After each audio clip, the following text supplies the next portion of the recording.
Welcome, everybody. So for today, I'm actually just going to have you go through this notes section to kind of gain the content for the Constitutional Convention. So there is a note sheet that should be attached to this assignment. That's going to be what you're going to turn in. Make sure that you completed that.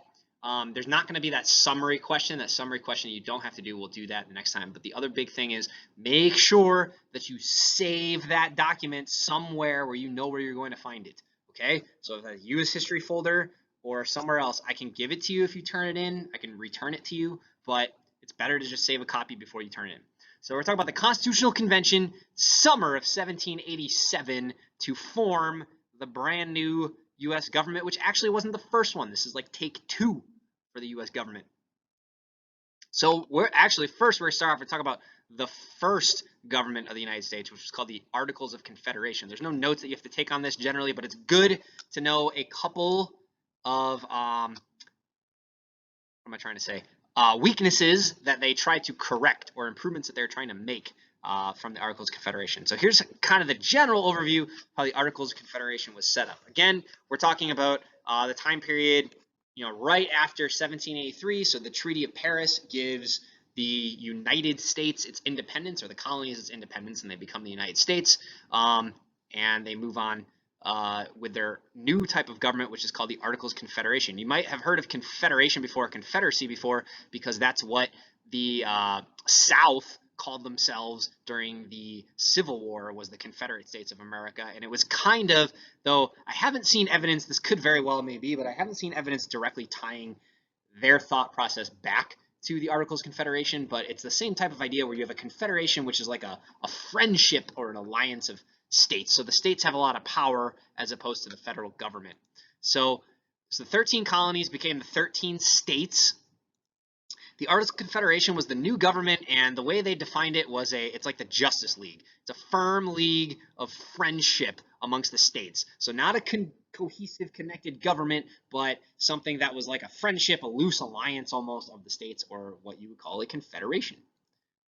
It proposed or promoted independence of states and sovereignty. So we talked about sovereignty in the Declaration of Independence. Sovereignty means the right to rule. So this is your right to rule yourself, or for states to rule themselves. So a lot of power to the states, and the central government, which was just a Congress, so basically just one branch of our current government, even smaller than that, it was just one Congress, it wasn't two houses like we currently have, had powers that the states approved.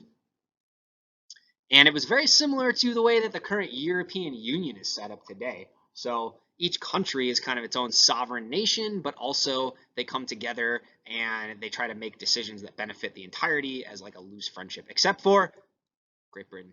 Cross them out. Brexit. There you go. There's the flag of the European Union for you. All right, so what was the issue then? So I used to do this whole big involved thing. It was a big game related to the issues of the Articles of Confederation, but we don't have time, unfortunately, to do that. So basically what was happening is a lot of leaders in the U.S. felt that the current government, the Articles of Confederation, needed to be reformed. So here's a couple of reasons that they needed to reform, or they felt it needed to be reformed based on what was happening. So the first was that the Articles of Confederation did not give the federal or the national government the power to tax. So if it needed money, it needed to raise that money from the states, and the states had to actually willingly give it to them. Now, if you remember, one of the big parts of the Revolutionary War in the first place was that the colonies didn't want to be taxed, so they were very unlikely to just willingly give money to another federal government. So this became an issue, especially after the war. The U.S. had a lot of debt to other countries. It had borrowed a lot of money from both its own citizens and other countries to pay for the war, so this was an issue. The Articles of Confederation did not allow for a national military, so there was no national military in the United States. They pretty much relied on colonial, or not colonial at this point, but state militias to be willing to give troops to any national war efforts that had to occur. Well, my coffee is telling me it's ready.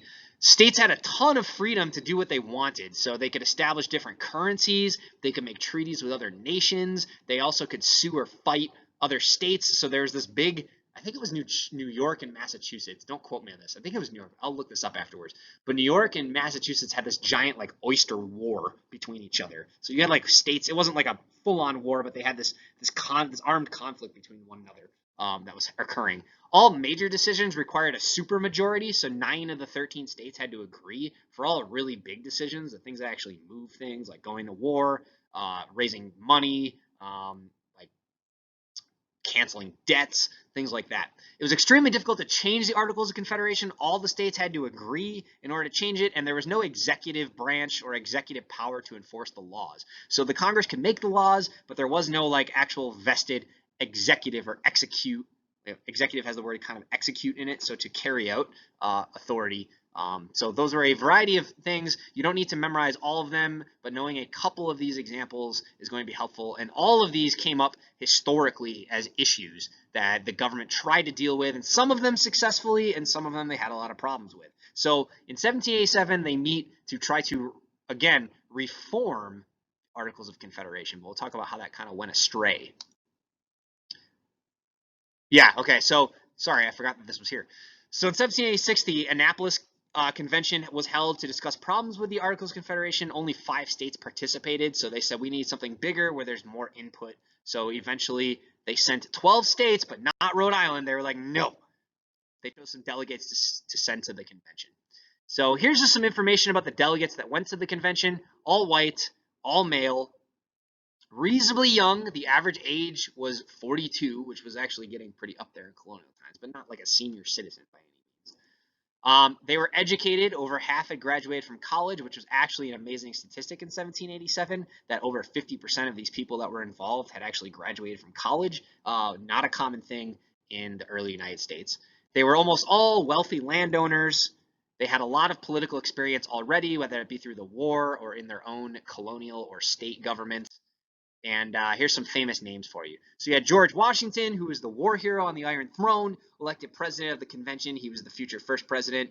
You had James Madison, standing at 5'3" or 5'4", was a Virginia politician. He took the notes. So a lot of the information we have from the convention comes from his notes that he took. So, you know, we talk about perspective or point of view. It's all coming from Madison's point of view. So it might like embolden him or show him doing really awesome things. Ben Franklin, scientist, politician, inventor. He's probably the most famous American at the time. He had traveled internationally. People really loved him. You had Alexander Hamilton, who was a strong supporter of the central government, ended up getting shot in a duel. He's on the $10 bill. He was very influential in early U.S. Treasury development and debt awareness and banking. And the non-attendants, some people that weren't around, were Thomas Jefferson, who was in France at the time, John Adams, who people didn't really care for, they didn't invite him, and then Patrick Henry, who was a big part of the Declaration of Independence, but said that he, quote-unquote, smelled a rat and didn't show up, whatever that means. So the setting was Independence Hall in Philadelphia, Pennsylvania. It was from May 25th to September 17th, which is when they finalized the Constitution and were able to send it out, which is why they usually refer to that as Constitution Day. Most delegates did not arrive until 25th of May, and this was kind of a weird thing because people would alternate and leave and come back and leave and come back, and new people would come. So it wasn't like a set thing. They all were there like from beginning to end. Also, they would go down to the basement afterwards and generally just cause a ruckus and party at the bars. So if you'd like, you can look at this link and check out the attendance record. But they did agree on 2 things at first. The first was that they're going to do it in secret. So the windows were closed, the heavy drapes were drawn, no air conditioning, 90 degrees. It was an unseasonably hot summer that summer in Pennsylvania. These people did not shower regularly. Hygiene products were not in full supply. But the delegates agreed to scrap the entire areas or Articles of Confederation, just set up a completely new government. So that was a new thing. Originally, they thought maybe they would reform it, but they decided that they were going to just completely redo it. Okay, so now we're getting into the part where you're going to have to start taking some notes a little bit because we're going to talk about the compromises and some of the conflicts and debates that occurred during the Constitutional Convention. So the first big question was, how should Congress be structured? And then how should representation in Congress be determined? Under the Articles of Confederation, each state, regardless of how many delegates they sent to the Articles of Confederation Congress, they would get 1 vote. And that made a lot of the populated states upset because they felt like they should have more votes because they're bigger states and they're representing more people. So representation, the first thing was Virginia just jumped out right away. They were the biggest, I can't remember. I believe they were the most populated state at the time, but they're definitely one of the top populated states. They jumped forward and they brought out via James Madison this idea called the Virginia Plan, which was where representation would be based on population. So put that in your plans and ideas box. You got the, man, I cannot circle things with this. You got the Virginia Plan based on population, also known as, I'm going to write pro for proportional, or your representation is proportional to your population. So you get a certain amount of delegates for a certain amount of people. So Madison says, as authority is derived from the people, equal numbers of people ought to have equal numbers of representatives. So basically, people should have a number of representatives that is relatively equal to their like overall population, not just equal for the number of states. Then New Jersey, one of the smaller states, got up and they proposed this thing called the New Jersey Plan, which was supported by, you guessed it, a lot of the smaller states like Delaware. But they said states should have equal representation, just like in the Articles of Confederation. It's not fair. The large states should not dominate the small states. And the big argument from like the big states was like, what issues is it really going to matter how populated your state is? Like, there's not going to be like a ton of stuff that's going to come out and like it's going to be really, you know, important, like how populated your state is, except for issues of voting, really, of deciding how many votes people get. So anyway, Bedford, for example, from Delaware, felt that proportional representation will strike at the existence of smaller states, that states really will get just clobbered by the big states, and that will be a huge issue.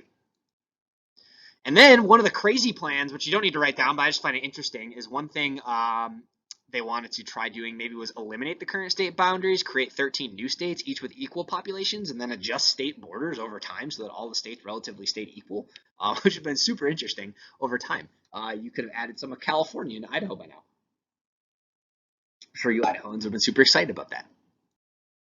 All right, so the compromise, the thing to write in the compromise box is the Great Compromise, also known as the Connecticut Plan or the Connecticut Compromise, so CT. So they determined, you know what, why don't we just have, instead of having one Congress, we're going to basically have two Congresses. We're going to call it two houses, two house legislature. One house is going to be proportional or based on population, and one house is going to be equal. So that's what you have today. You have part of the Virginia Plan, and you have part of the New Jersey Plan in this Great Compromise, and you have what's called a bicameral or two-house legislature.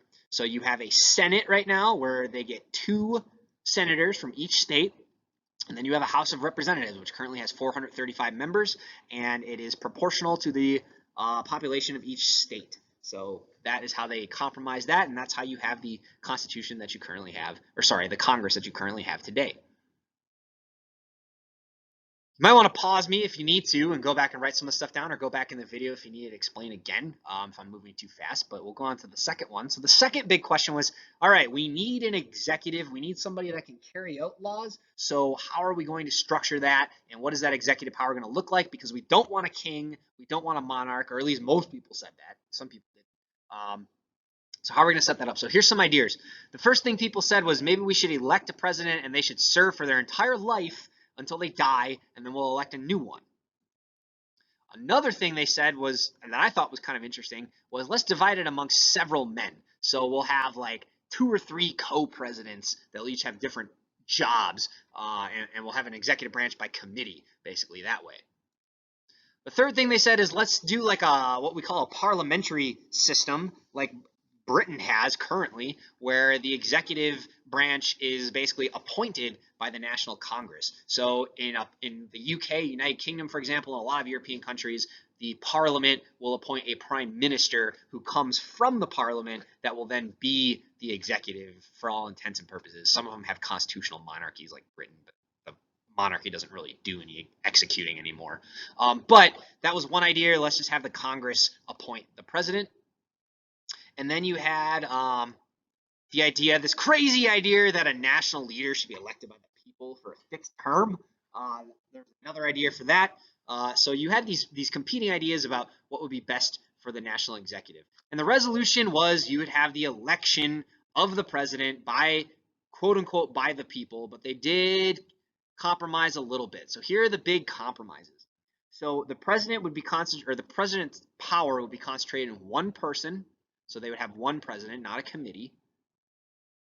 The Electoral College, which was designed to kind of keep the power of the people in check by having a more indirect election, but they would establish an Electoral College which would choose the president kind of indirectly based on the people's will. We'll talk more in class about how that works because it is a huge thing. You've got an election coming up, and the last election, the person that won the Electoral College did not get the most votes overall in the country. So we talk a little bit about whether or not the Electoral College might be kind of obsolete or not doing what it was intended to do. So we can talk a little more about what its intent was. But they didn't really flesh out the Electoral College. Like, it wasn't this big thing that they're just kind of like, we're going to have an Electoral College. It's going to pick the president. We'll figure that out later. And then the final big debate, I'm not going to go over, I think there's a fourth one on yours about the rights of the people. We'll get to that in class. But the final big debate at the Constitutional Convention was over slavery, and not actually whether or not slavery should be a thing, more so how it will work in terms of the relationship between the states and the federal government, and also for issues of representation. So the first big question was, okay, slaves, the South actually were arguing that slaves were people in this case, and that they should be counted for representation, that when we're considering how many representatives a state should have, you should count its slave population, and also its African population as well, because you did have freed slaves that weren't allowed to vote, but they thought that they should count as people for representative purposes. So obviously the two arguments are slaves should be counted when determining representation, or slaves should not be counted when determining representation. And this is a super interesting situation because for probably the only time in U.S. history prior to the Civil War, you have Southerners arguing that enslaved Africans should be considered as people, and you have Northerners arguing that enslaved Africans should be counted as property, which is really strange. It's a flip-flop of how it basically goes for the rest of history, but that's what's occurring during the Constitutional Convention. So they come up with the compromise, which is the 3/5 compromise. Remember that one. Make sure you write it down. So slaves would count as 3/5 a person for representation. So for every 5 enslaved Africans in a state, they would gain 3 additional representatives. How they came up with that fraction, I do not actually know off the top of my head, but I'll check it out for you if you want, or you can, and bring it to us for a gnarly Carly. Wink, wink, nudge, nudge. So 3/5 compromise was what to do about representation for enslaved Africans and also free Africans, because it does not say slavery. When we look at the Constitution in class, it does not say slaves. It says all other persons, which is supposed to be encompassing enslaved Africans, free Africans, American Indians to an extent, though they're generally just not considered citizens of the United States, but we'll get to that later. Okay. The other thing that wasn't really a compromise, it was kind of a compromise, but not as big as the 3/5 compromise, was that a fugitive slave law was put in the Constitution. So basically, it's been taken out, obviously, since then, but just putting in that the federal government does have a role in returning quote-unquote property to property owners, and everybody kind of knew what that meant, but there was a fugitive slave law, and there was also a compromise to the fugitive slave law, which said the international slave trade would be abolished by 1808. So no more new slaves would be coming to the Americas after 1808. Any slave trade that occurred after that would purely be domestic, meaning it would be within the United States. Okay, so our 3 compromises that I really need you to know are the ones about representation, executive branch, and slavery in the Constitution. So make sure you have those 3 in some of the plans. Obviously, the plans are not super in-depth or involved for these ones. I think it's just an interesting matter of perspective over who is arguing for each one at this point. So the convention ends. So the Constitution was signed by the delegates, or most of the delegates, on September 17th, 1787. And some refused to sign it because they did not agree with how it turned out. They didn't think that they thought it gave too much power to the federal government, that maybe it abused the smaller states. Some felt that it should have taken a harder line on slavery. Some thought that because not every state was there, that it shouldn't be ratified or signed until every state had input. Some just felt like they thought the secrecy wasn't good, or that not everybody was there all the time. So there's a variety of reasons why some people refused to sign it.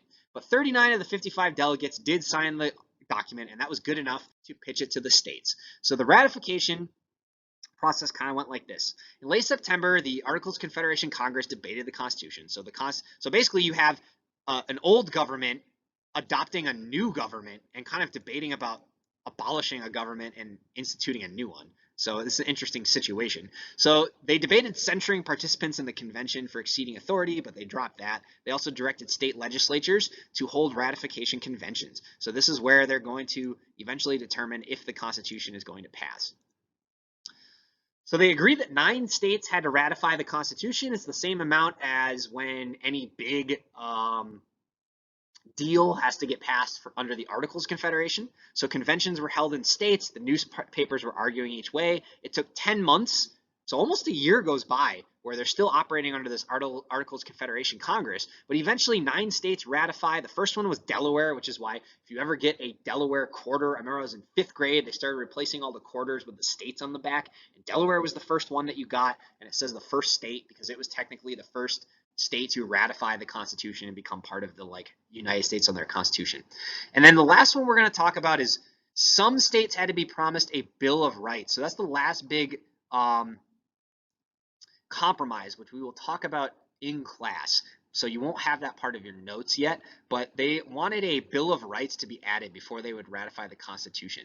So the new constitutional government began on March 4th, 1789. You had the rebirth a second time of the United States under the U.S. Constitution. So a significant development for a variety of reasons, which we're going to get more into when we talk in class. But for now, I just wanted you to get the knowledge information out of the way so you kind of know the story and also the importance of the compromises that had to be made to develop this. So that's